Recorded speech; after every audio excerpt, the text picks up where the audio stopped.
GI absorption. You have alpha glucosidase inhibitors, which also inhibit absorption of carbohydrates in the GI tract. Your sulfonylureas or your glipizide, your glyburide and glimepiride, these are the ones that you see most often. I think glipizide is the one that you see, or glyburide. You see glipizide is the one you see more. The one thing you need to remember very carefully with glipicides is because they increase your body's production of insulin. In older people, please be alert for hypoglycemia. They are notorious for causing hypoglycemia in the elderly. Okay, and if patients overdose on these drugs, you have to actually let it pass the half-life. You actually have to just keep monitoring it closely. These people, if they overdose on sulfonylureas, or they come in with hypoglycemia due to sulfonylureas, they buy themselves a 24-hour stay. You have to admit them, you have to monitor them. Because in those patients, you can give them D10, and you give them D10, they have a very long half-life. So you'll give them the D10, and then once the D10 wears off, in an hour or two, that drug is still working because of the long half-life. Remember, with glipizide or glyburide, you only give it once a day. So the half-life is 24 hours. So it lasts 24 hours. It's working in the body 24 hours. So with elderly people, if you give it to them and it causes hypoglycemia, you can give them the D10. However, you have to monitor them, because as soon as the D10 wears off, their blood sugar is going to drop again. It can potentiate the effects of antidiuretic hormones. I don't know how. It's not well explained. Metabolized by the liver. They are protein bound, excreted in the urine and feces. Hypoglycemia is the number one thing. They can cause SIADH. Okay. Hemolytic anemia can occur with them, so you have to monitor their CBC. May decrease hypoglycemic effect with drug interactions. The second generations are the ones that we just talked about, your glyburide, with your glimepiride, that you're going to see. They can cause nephrogenic diabetes insipidus, is one that don't see too much.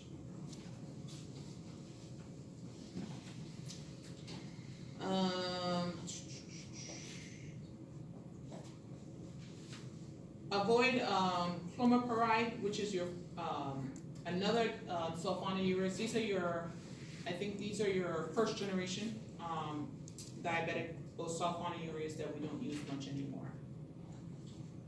Concurrent use with insulin, only glimepiride is FDA labeled for co-administration. However, they can be used concomitantly with your biguanides. Still have to monitor your hemoglobin A1C.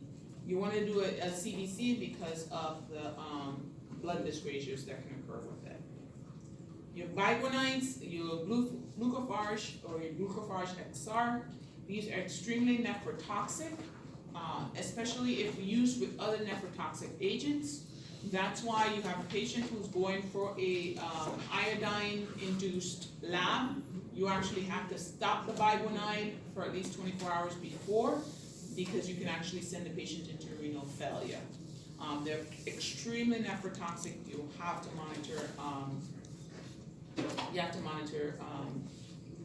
Your kidney function. They're excreted by the kidneys. No hepatic metabolism. If you have a patient who you're going to start on biguanides, you need to make sure you do a chemistry and look at their BUN and creatinine and GFR. They also can cause lactic acidosis, and you can see this very commonly with patients who are alcoholic and taking biguanides.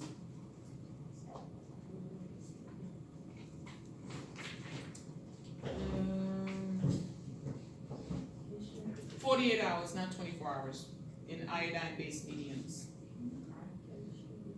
Pregnancy category B, that means you can give it. It is actually the drug of choice for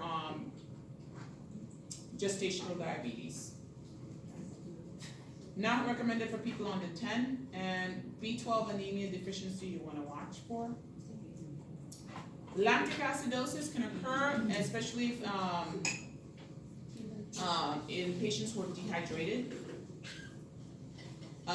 You can send them into renal failure and metabolic acidosis, so you want to monitor the renal function.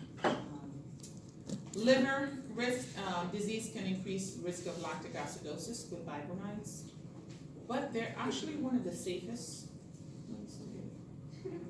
Very cheap. Huh? Very cheap. Oh yeah, it's the cheapest. And it actually is used for POC. What is POC? Is it POC? PCOS. Yes. Polycystic ovarian disease. That's actually how much I don't do women health. They use it a lot for that. I'm not sure the mechanism how that works, but they use it for that. Okay. Assess renal function. Remember, you want to make sure you do renal studies prior to starting these drugs. Okay. Ketones, hemoglobin A1C before starting dosing, and check every 6 months. ADRs, if you have extended diarrhea or extended nausea and vomiting, you're at high risk for dehydration and high risk for lactic acidosis, so you want to make sure you monitor. Alpha glucosidase inhibitors, they inhibit the absorption of carbohydrates from the GI tract, lowering blood glucose levels. How do you monitor? How do these work? You have to take them when you eat.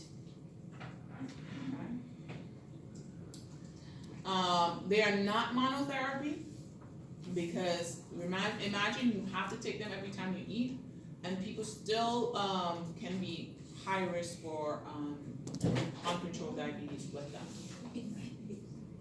Hypoglycemia with alpha glucosidase inhibitors are treated with lactose, not sucrose, because if you put sucrose, it's just going to bind to it in the gut.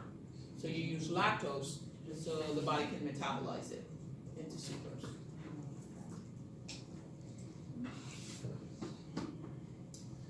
Alpha glucosidase inhibitors, they're not well absorbed, so you have to do it. You have to monitor. And again, that's why they're not monotherapy. Again, you have to eat and take them. Metabolized by intestinal bacteria and digestive enzymes, they can increase flatulence to 10th degree. So people who are taking them, they're not very pleasant to be around. Okay? That sucks. Huh? That sucks. It does, but and it does it because of the intestinal bacteria. Watch that. People with inflammatory bowel disease, you can't take them. Not pregnancy approved. Again, the most obnoxious thing is that they fart a lot. And because they bind to the drug in the stomach, to glucose in the stomach, they can actually bind other medications. Digoxin is one of them. Propranolol, ranitidine is another one. I'm not going to ask you doses, so don't worry about that. Take with the first bite of a meal. Must take them when you're eating. The T drugs, Actos, Avandia, this improves improves insulin sensitivity at the cell level.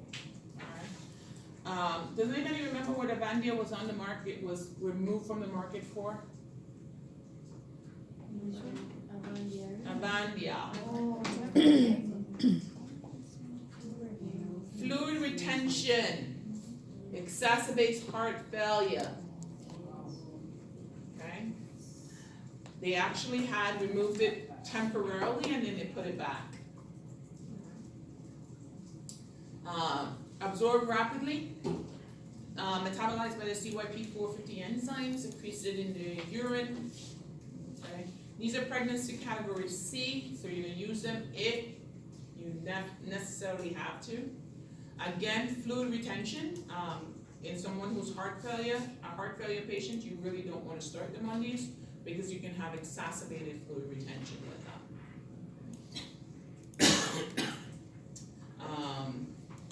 FDA loosened the restriction, but it's still dangerous. At one point, they had taken them off the market completely. They put them back with a whole lot of restrictions, and now they've removed a lot of them. Cardiovascular edema, especially in CHF, these are the ones that you want to pay close attention to. Okay.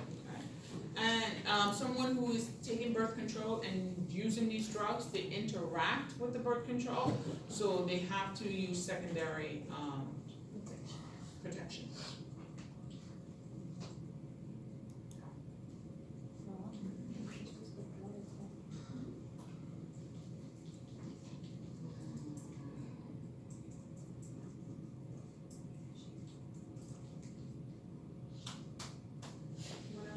You can use them combination or monotherapy. Meclizine with Sterlix and Prandin. This increases insulin release from the beta cells. They're almost like your sulfonylureas that we use. Metabolized by the CYP450 enzyme, pregnancy category C. Hypoglycemia in vulnerable population. They're like this.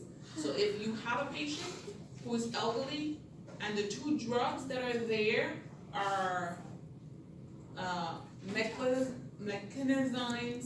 and metformin and insulin and sulfonylureas, this one and sulfonylureas cause hypoglycemia, but this one probably will cause hypoglycemia more rapidly. That's why I probably won't put those two in the same sentence for you. But those two drugs, hypoglycemia is the number one thing that you have to watch out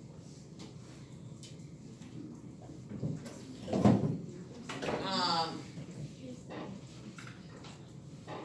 Hemoglobin A1C, you want to monitor really closely. No more than 30 minutes before meals, you want to give it. If not eating, they have to hold it. Gliptins, Starlix, and Januvia. These are newer on the market. They're not, they're not standards of care by any way. So I won't test you on them.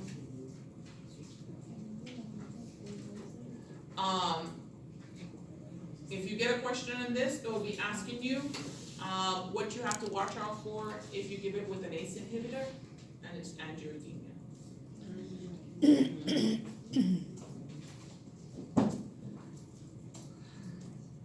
These are better than giving the meclizines or metinazines or the sulfonylureas in the elderly because they don't cause as much hypoglycemia.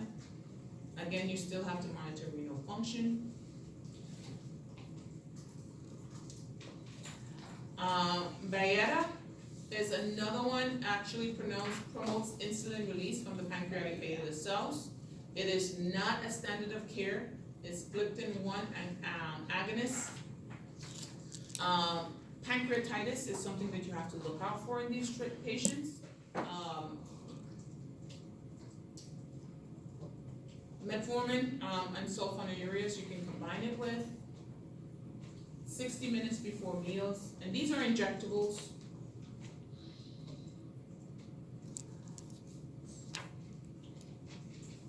Extended release from weekly injections.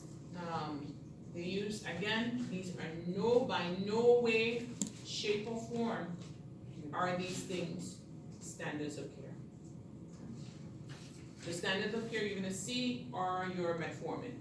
American Diabetic Association says if you have a type 2 diabetic who's just diagnosed, you're going to put them on metformin. Okay? You're gonna look out for lactic acidosis, you're gonna watch for renal impairment. Sulfonylureas, you can put them on too, but all these neuro ones, they're not standards of care, so you will not see them on a board certification exam. Okay. Glucagon is there to increase insulin production, not insulin, glucose production in someone who's hypoglycemic. You can also use glucagon in someone who is who has taken too much beta blockers. Okay, for beta blocker toxicity, you can use also glucagon.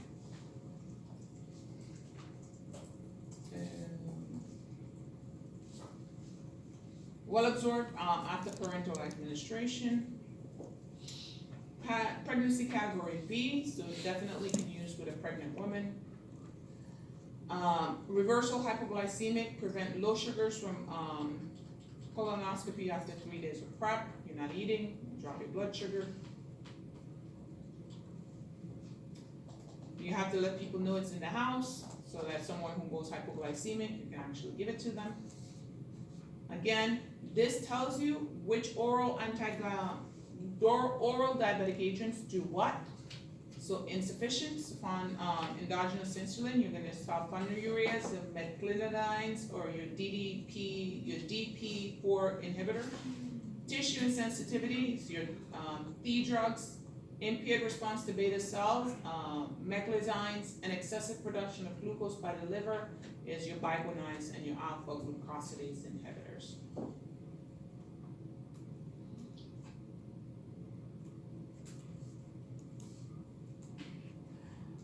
Drug therapy, start with lean patients, you start with sulfonylureas. This is not standard of care. Obese patients start with metformin. Usually you start whoever with metformin and then go from there.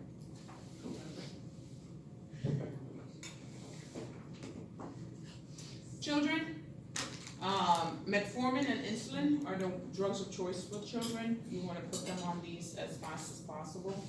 If it's a type 2 sulfonylureas, this is the type 1, you can give them insulin.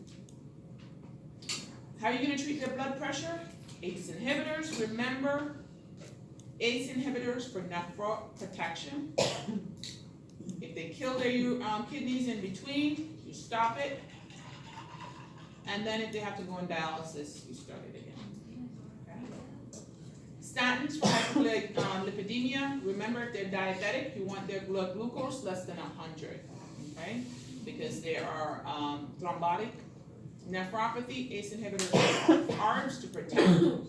And neuropathy, you can use, for the patients who have neuropathy, you're going to use your tricyclic antidepressants for your neuropathic pain, or your gabapentin for your neuropathic pain. Thyroid hormones, okay? If you have hypothyroidism, you have to give thyroid hormone replacement. You have levothyroxine, which is T4, and levothyroxine, which is T3, or Lethrax, which is 4-to-1 mixture of T4 and T3. Okay. Huh? I always see the Yeah, it's the cheapest one. cheapest one. It's the cheapest one. That's the only one I've seen in the. They have them. Other people use them, but it's the cheapest one. Levothyroxine is the drug of choice for thyroid replacement. This belongs before, and I don't know why I have it again. See, I just took out like 5 slides that I did twice. Okay. Thyroid, remember you have T3 or T4. T3 is the most active form. T4 is metabolized into T3. Okay. Dependent on the hypothalamus pituitary thyroid axis. We talked about what T3, what this axis does. We talked about secondary versus primary. Maritza, you're going to get those in the PowerPoint. Thyroid function test. If your patient comes in and you suspect hypothyroidism, what's the first test you're going to order? TSH. TSH. Okay. Free T4 and free T3 can confirm the diagnosis. Remember, you're doing free because you have total and free. Total, bound and unbound, free, unbound. Available. Okay.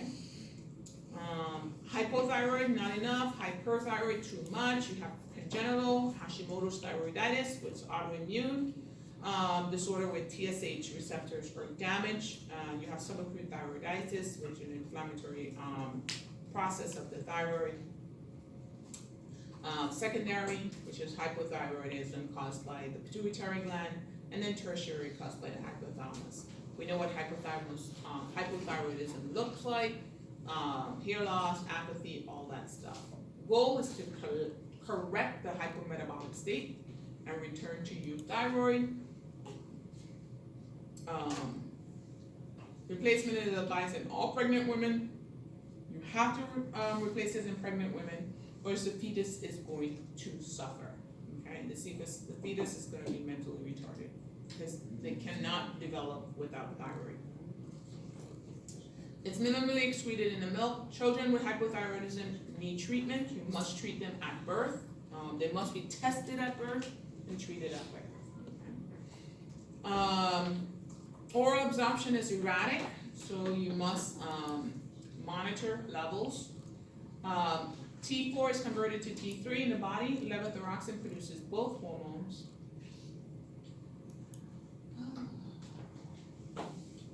Do hyper or hypothyroidism get a goiter? Hyper. Both. Both can have a goiter. Okay. So it doesn't matter if they have a goiter. You see it in both hyper and hypothyroidism. Ask me why, I don't know. But both can see. You can have a goiter in both. Okay. So if my question talks about a goiter, look for your T3, T4, and TSH levels. Do not go based on the goiter and be like, oh, they have a goiter, so it's hyperthyroid. Just like, oh my God, it's communicating. NPH. Okay? You know what? Take that person. The people know who I'm talking about. The implicated persons know who they are. I'm throwing words. Thyroid replacement is lifelong, you never stop, okay?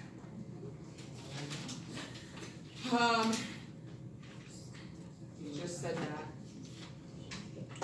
It's a pregnancy category A, so it's one of the safest drugs you can give along with vitamins, okay? Because you're actually giving a synthetic form of the thyroid hormone, which the body needs. So it's a pregnancy category A.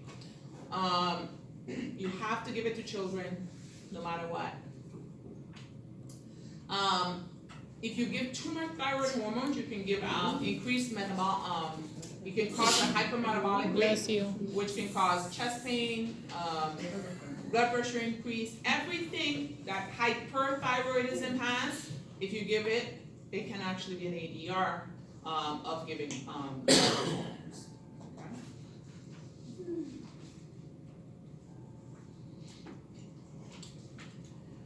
Treatment is indicated for a TSH level above 10. Remember, normal TSH is 5 to 10. Anything above 10 you can treat unless they're in the ICU with increased disease burden. Then it's actually sick euthyroid, and you wait until they're a little bit better before you treat. Okay, unless it's like 20. You see somebody with a TSH of 20, they need thyroid.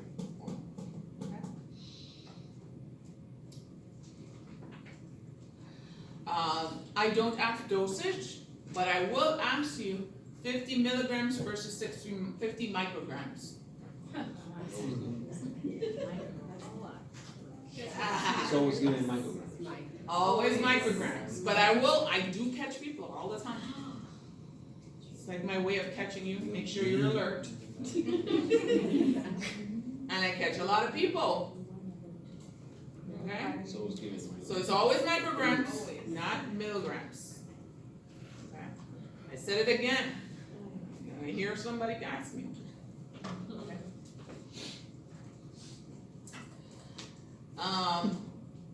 Levothyroxine, T4, drug of choice. Remember, it's metabolized to T3. Okay? In elderly with no cardiac disease, may consider consulting an endocrinologist regarding use of levothyroxine, which is actually just giving them T3, and levothyroxine T4 or Lethrax.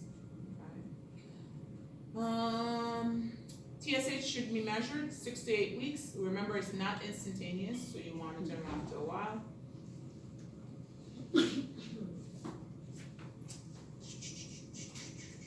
All this is patho. You want them to be euthyroid. Euthyroid meaning that they're normal thyroid, so you want to monitor. Evaluate for anemia, blood pressure, lipid levels. Remember, if you're giving thyroid hormone, you can send them the other way. If you're giving too much, you can have them hyperthyroidism, so you want to watch.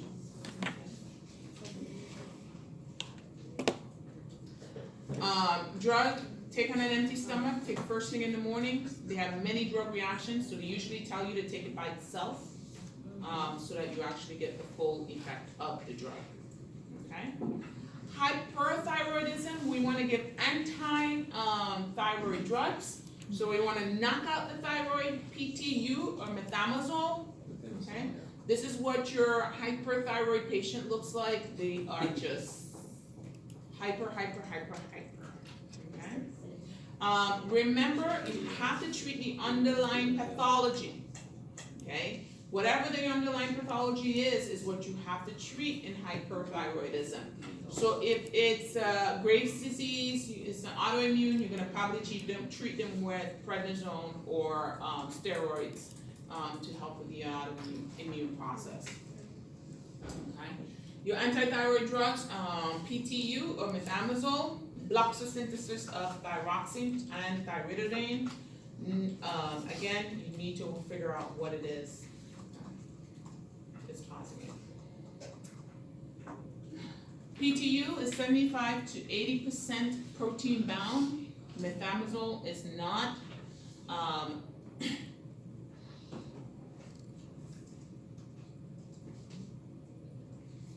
They're pregnancy category D. But if you have to give a pregnant woman one, I think it's PTU. Hopefully you're not that pregnant woman that you have to give one to. No fun. I think I saw the one that. Agranulocytosis, drowsiness. Okay. Alopecia, skin rashes. Monitor thyroid studies. You want to do CBCs. Radioactive iodine is basically to stop the thyroid from working. It's kind of like to ablate the thyroid. Surgery, you can actually take the thyroid out. Iodides, you can give them like potassium iodides also to like blunt the thyroid gland from working. Methimazole is not protein bound. I just said this. You have to teach about hypothyroid symptoms, because anything you give to destroy the thyroid gland can actually cause hypothyroidism. You see them all the time. They came into hospital with hypothyroidism, and then the next time you see them come into hospital for something, they're like 4 times the size they came in the last time, because they went from hyperthyroidism where they were like a stick to hypothyroidism where they will gain all the weight. Okay? So you have to really monitor them for signs of hypothyroidism. Agranulocytosis, you definitely see drowsiness. I'm not going to ask you doses, so don't worry about doses, but you just have to remember methimazole or PTU are the drugs of choice. You can give the potassium iodines. You can give Lugol solution, which is a potassium iodine. You can also give radioactive iodine. And then surgery. Surgery, when you have a patient with a hyperthyroidism and they're in toxicosis, you have to take them to the OR to take out the thyroid gland. Before you take them to the OR, you have to give them Lugol solution or radioactive iodine, because if you don't decrease the metabolic rate of the thyroid gland, what's gonna happen is you open and it's gonna bleed like hell. You're gonna have a bloody surgery, okay? You have to decrease the function of the thyroid gland before you take them to surgery.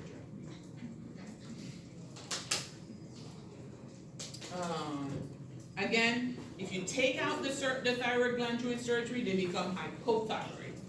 So, can't win with them.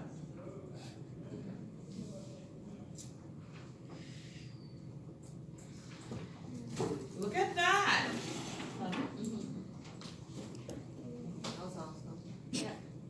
Kimberly, 144 slides, look at that. Impressive. She was talking about my 144 slides. All right, guys, so you have your exam coming up. I think what's gonna be on that exam is going to be GI, neuro, and heme. Right. So which is C? The pharm exam. I could include endocrine. No. So it's Yeah. quiz next week for endocrine. Okay.